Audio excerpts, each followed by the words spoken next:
السلام عليكم ورحمة الله وبركاته.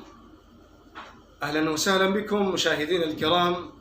أنا شعيب الحسين الندوي قائم بين أيديكم للحديث عن موضوع شيق مهم يهم الشباب خاصة وطلاب العلم عامة، موضوع فن الخطابة وفن الإلقاء. كيف تكون خطيبا مفوها بارعا مسقعا ماهرا؟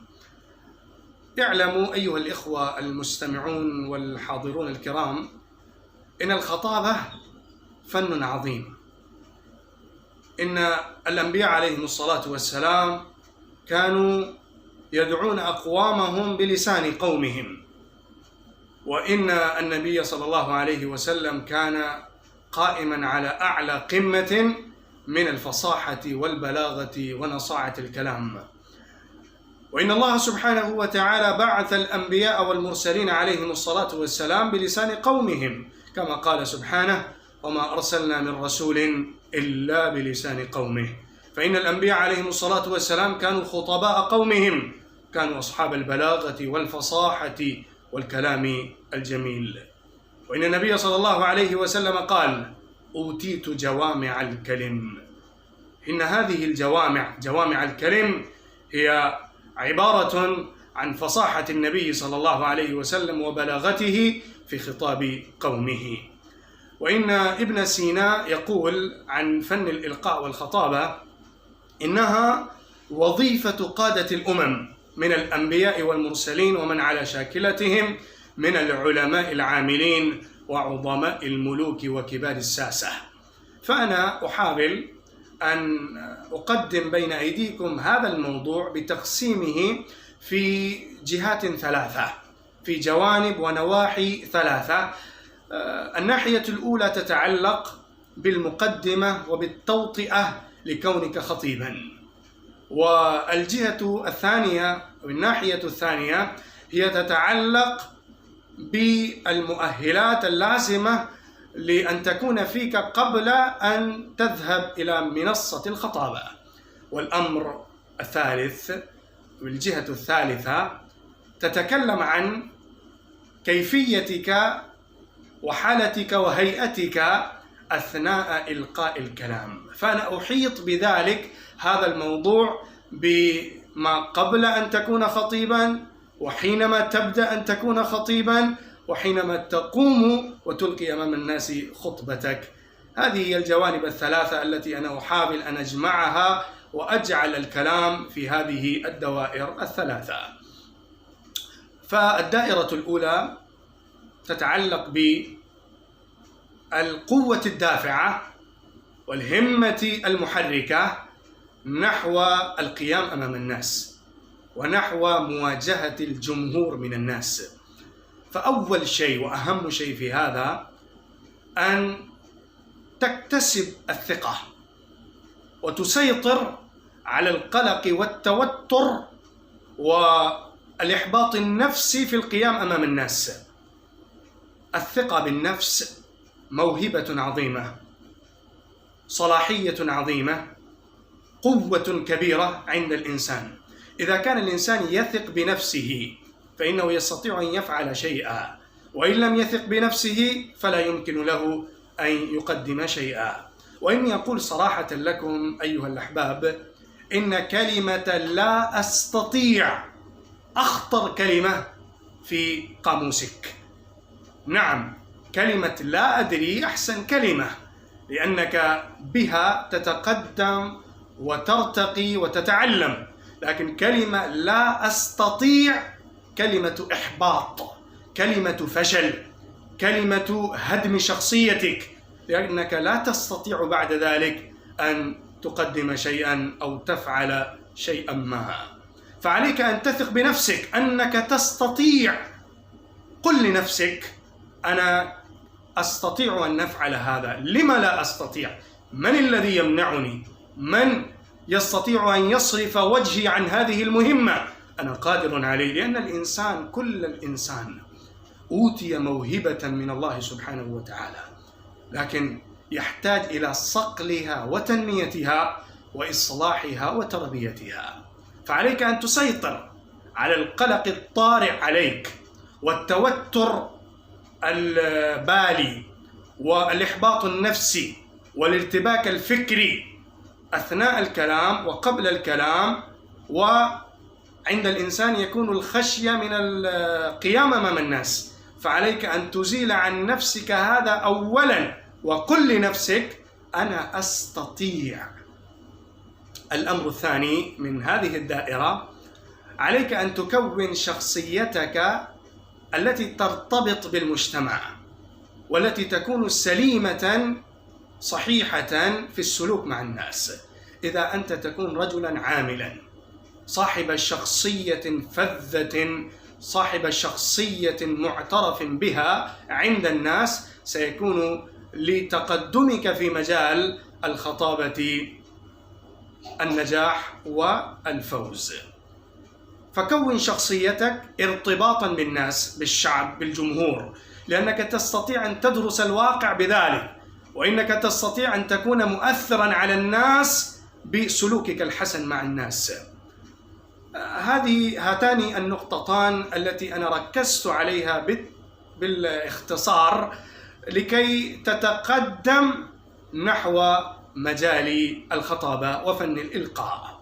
الآن أنا آتي إلى النقطة الثانية، وهي تتعلق بجانب اهتماماتك واستعداداتك لإلقاء الخطبة.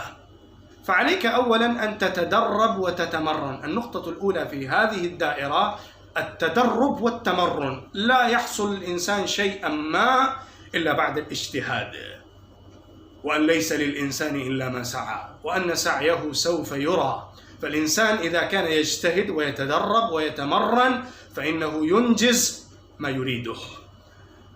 الأمر الثاني، عليك أن تحضر عندك المعلومات التي تريد أن تقدمها أمام الناس، ثم عليك أن تطلع على أحدث وأوكد المعلومات في هذا الموضوع التي أنت تتكلم فيه في خطبتك. إذا أنت جمعت عندك المعلومات الحديثة، الاطلاعات المؤكدة على موضوعك، فإن كلامك يكون قويا مؤثرا ناجحا مفيدا جامعا، وكذلك يكون لكلامك أثر عميق على نفوس الناس بمعرفة الواقع. النقطة الثالثة في هذا الأمر دراسة الواقع.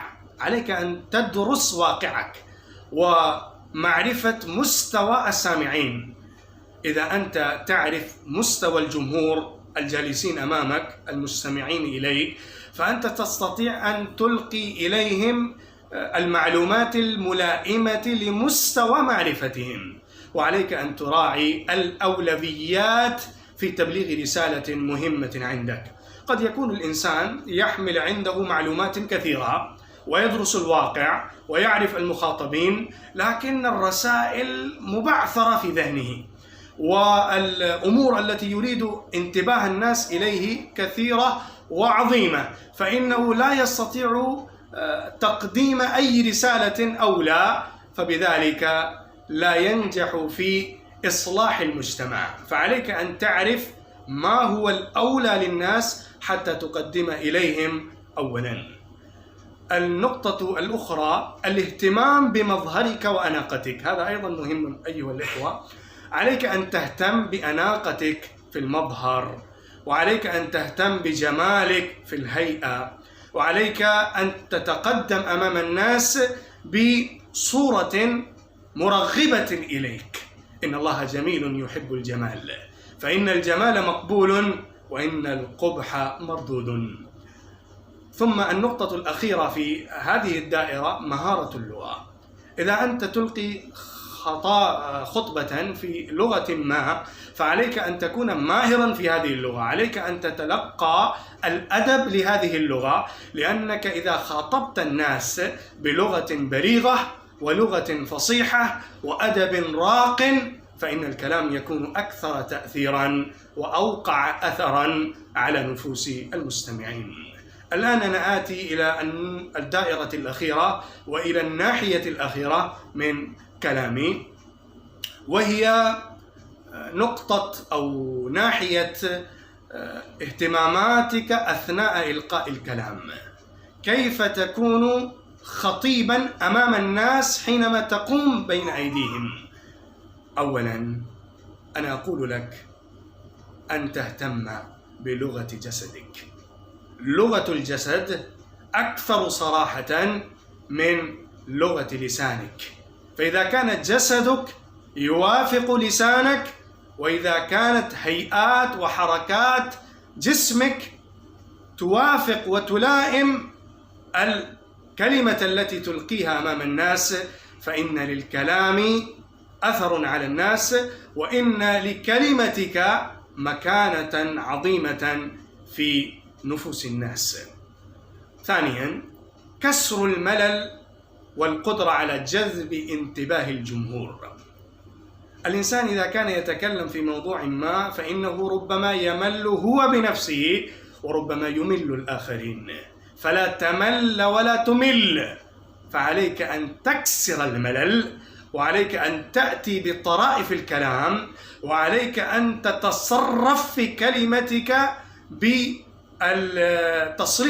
بتسليط الضوء على جوانب مختلفة وجهات مختلفة للكلام حتى ينكسر الملل ويضعف السآمة في الناس للجلوس بين أيديك طويلا. وعليك أن تكسب انتباه الجمهور، انتباه السامعين، ويكون لكلمتك تدفق منطقي. افهم هذه النكتة. إذا أنت تأتي في خطبتك بموضوع مهم وأنت ألقيت كل الموضوع في المقدمة ولم يبق لكلمتك الباقية أي تأثير على الناس أو أي تجدد في الكلام، فإن الناس يملون بخطبتك. لكنك إذا أتيت بالتدفق منطقي للكلمة، أولا تكلمت بالمقدمات، ثم بصلب الموضوع، ثم البسط في الموضوع بالأمثلة وطرائف الكلام والتوضيح والشرح الموجز والمطول حسب الحاجة والعادة، فإن لكلامك جمالا وحسنا. ثم النقطة الأخرى في هذه الدائرة والناحية القدرة على التحكم في نبرة الصوت. إذا أنت تتكلم أمام الناس فعليك أن تهتم بنبرات الصوت، أين ترفع، أين تخفض، أين تقف، أين تركز، أين تفخم كلامك، أين ترقق وتلين لسانك. هذا كله من المهارات التي لا بد منها للخطيب أثناء إلقاء الكلمة. وعليك الاجتناب من الإلقاء الرتيب، لأن الإلقاء الرتيب الذي يكون على طراز واحد والذي يكون على أسلوب ساذج فإن الناس يملون منه. عليك أن تأتي بالجدة في كلامك، عليك بالتجديد، وعليك بالاجتهاد في اختيار الأسلوب والكلمات والجوانب التي أنت تحيط بها في كلمتك. ثم النقطة الأخرى في هذه الناحية استخدام الإشارات الطبيعية وتوزيع النظر على الجميع. الإشارات التي تكون بأناملك، والتي تكون بأصابعك، والتي تكون بأيديك، فالحركات للأيدي مهمة، لكن يجب أن تكون طبيعية متزنة معتدلة موافقة للكلام، لا غلو ولا زيادة فيها ولا نقصان فيها. وعليك أن توزع نظرك على الجميع، لا تكون مرتكزا على جانب واحد ولا تلفت إلى الآخرين، فإن الكلام لا ينتقل من اللسان إلا إذا وافقه النظر المتكلم مع المخاطب. والنقطة الأخيرة في هذه الدائرة القدرة على إدارة الوقت لاستيفاء محتوى الخطاب في وقت محدد. عليك أن تدير وقتك وتقسم موضوعك في جوانب ونقاط أساسية، وتحدد لكل نقطة موضوع وقتا كافيا له. إذا أنت أكثرت الكلام وأسهبت الكلام في المقدمة، ربما لا تجد وقتا مناسبا كافيا لصلب موضوعك في وسط خطبتك، فإذا تفوتك الأشياء الكثيرة، ويتخلف عنك التأثير على الناس بجمع المعلومات وإلقاء كل الكلمات. إخوتي الأفاضل، هذه بعض الجوانب أنا جمعتها وأردت وأحببت أن نقدمها بين أيديكم بالاختصار، وأرجو أنكم استفدتم بهذا وجزاكم الله خيرا. السلام عليكم ورحمة الله وبركاته.